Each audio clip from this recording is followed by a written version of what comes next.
Welcome, everyone. I'm using POCO M7 Pro, and today I will show you how you can enable power saving mode on this device.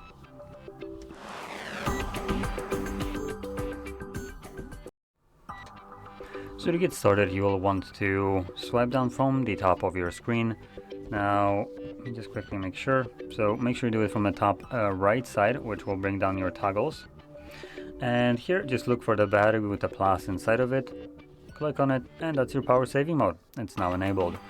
So I do want to point out there's a couple of things that will start happening with your device in the background that aren't mentioned when you enable this. And one of the most important things will be the change in how your device interacts with Wi-Fi and mobile data when you're not using it, which for the most part, most phones just completely disconnect from it, which will result in you not getting notifications when you're not using your phone. Now it will automatically reconnect to it the moment you wake up the screen, but just know that if you're having like delays or just no delivery of notifications that require specifically internet connection, power saving mode is the one to blame here. And once you're done using it, you can just find the toggle, tap on it again, and this turns it off and reverts all the changes. So if you found this very helpful, don't forget to hit like, subscribe, and thanks for watching.